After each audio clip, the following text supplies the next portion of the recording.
This video is brought to you by the Girl Scout Troop 471. I'm Chief Ron Backus, Pine Hill Volunteer Fire Department. This video is representing a training purpose only episode or basic fire extinguisher use. Fires are very dangerous and very common. Causing on average 7 deaths a day, it's important to know how to deal with one when it occurs. The sooner you put it out, the more chance you have of saving your home, environment, and people around you. You may be thinking, it's no problem, I'll just use a fire extinguisher. However, there's a lot more factors to it than that. You need to know the equipment you're using. How old is it? Is it up to date? Once you've made sure all of your equipment is up to date and effective, it's time to learn how to use them correctly and what spaces to use them in. To use a fire extinguisher, you can use the PASS strategy, which means pull, aim, squeeze, and sweep. First, pull the pin at the top of the extinguisher. Next, aim at the fire. Then, squeeze the trigger, and then finally, sweep the base of the fire. Spray for a few seconds, then stop to see what more needs to be done, then continue until the fire is extinguished. All of this is done standing a few feet away from the fire. To use the fire extinguishing balls, you simply throw the ball into the fire, and once it reaches a certain temperature, it will go off.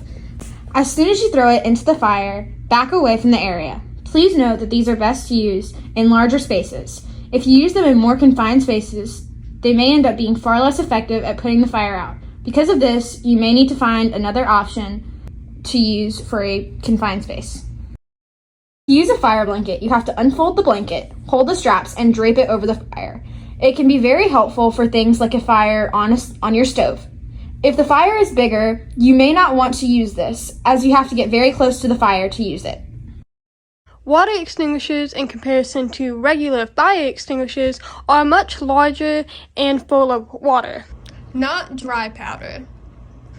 Simply use them the same way you would use a fire extinguisher. Pull the pin and point the hose at the base of the fire until the fire is put out. Make sure to do this all at a safe distance. The good thing about water extinguishers is that they are easily refillable, so it's good to have one around. However, a fire extinguisher will do the same job. And with that said, you should be all set. Now you know how to use 4 different pieces of equipment to put out fires, what environments they work best in, and how to keep your home safe. And lastly, here are some words from our local fire chief about how fires commonly start and what to do when you see one.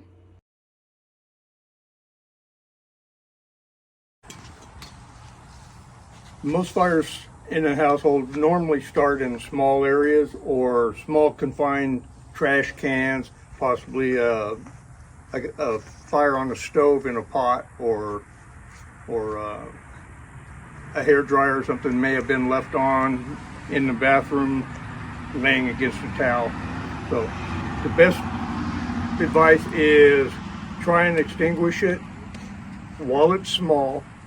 Do not endanger yourself or any family members. Make the call to 911 immediately. Try and get out of the house. If this fire starts getting bigger than you expect, make sure everybody and all your pets are evacuated. Get out of the house at a safe distance.